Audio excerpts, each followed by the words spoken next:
New India Herald के YouTube channel में आपका स्वागत है। आज की कुछ अहम खबरों पर आइए डालते हैं एक नजर। राष्ट्रपति के अभिभाषण पर राज्यसभा में आज जमकर हंगामा हुआ। कांग्रेस अध्यक्ष मल्लिकार्जुन खड़गे ने उद्योगपति गौतम अदानी के बहाने सरकार और पीएम मोदी पर कई गंभीर आरोप लगाए। भाजपा सांसदों के विरोध पर सभापति जगदीप धनखड़ ने खड़गे को आरोपों के बदले सबूत पेश करने को कहा। बजट सत्र के दौरान राष्ट्रपति के अभिभाषण पर लोकसभा में भी जोरदार बहस हुई। कांग्रेस ने बड़ा आरोप लगाया। उसने कहा कि राहुल गांधी के बयान को रिकॉर्ड से हटा दिया गया है। लोकसभा में लोकतंत्र की हत्या की गई है। बता दें कि राहुल ने बुधवार को प्रधानमंत्री मोदी और बिजनेसमैन गौतम अदानी के रिश्ते पर सवाल किया था।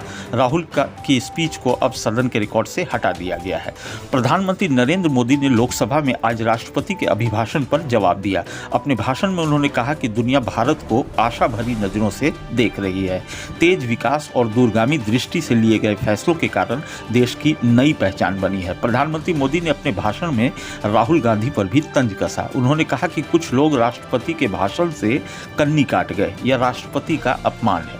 पूर्व केंद्रीय मंत्री और वरिष्ठ भाजपा नेता सुब्रमण्यम स्वामी ने कहा है कि केंद्र सरकार को गौतम अदानी की पूरी संपत्ति का राष्ट्रीयकरण कर देना चाहिए और फिर इस संपत्ति की नीलामी कर देनी चाहिए। स्वामी ने कहा, आम लोगों की राय है कि मोदी कुछ छिपा रहे हैं और अब यह सरकार की जिम्मेदारी है कि वह सफाई दे। भाजपा की पवित्रता साबित होनी चाहिए। आरबीआई ने रेपो रेट में 0.25% की बढ़ोतरी कर दी है। रेपो रेट में लगातार छठी बार केंद्रीय बैंक ने इजाफा किया है। रेपो रेट 6.25% से बढ़कर 6.50% हो गया है। केंद्रीय बैंक के इस फैसले से होम लोन के साथ साथ कार लोन और पर्सनल लोन भी महंगा होगा। तेलंगाना के मुख्यमंत्री के चंद्रशेखर राव ने कोविड-19 के विदेशी टीकों को लेकर केंद्र सरकार पर निशाना साधा।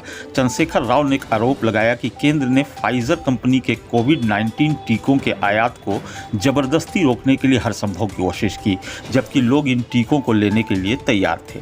दिल्ली सरकार द्वारा बनाई गई फीडबैक यूनिट को लेकर सीबीआई ने विजिलेंस विभाग को अपनी रिपोर्ट सौंप दी। इसमें मनीष सिसोदिया पर विपक्षी दलों में जासूसी करने का आरोप लगा है।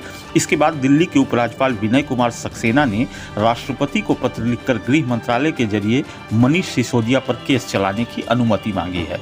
दिल्ली के छावला में साल 2012 में हुए सामूहिक दुष्कर्म और हत्याकांड में आज सुप्रीम कोर्ट में पुनर्विचार याचिका डाली गई, जिसके बाद चीफ जस्टिस डीवाई चंद्रचूड़ इस मामले की सुनवाई और इसमें 3 जजों की बेंच के गठन के लिए तैयार हो गए।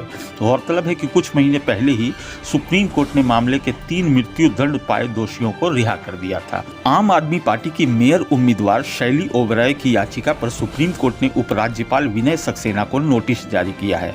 उनसे मेयर और डिप्टी मेयर के चुनाव के लिए मनोनीत सदस्यों को मतदान का अधिकार देने के उनके फैसले पर जवाब मांगा गया है। गौरतलब है कि शैली ओबराय ने उपराज्यपाल के इस फैसले को अदालत में चुनौती दी थी। भाकियू के राष्ट्रीय अध्यक्ष चौधरी नरेश टिकैत ने मुजफ्फरनगर में 10 फरवरी को होने वाली महापंचायत में किसानों से अधिक संख्या में भाग लेने की अपील की है। नरेश टिकैत ने कहा कि वर्तमान में अगर किसान एकजुट नहीं हुए तो भविष्य बर्बाद हो जाएगा। भाजपा सरकार किसानों को दो फाड़ करने में जुटी है। फसलों का वाजिब दाम भी नहीं दिया जा रहा।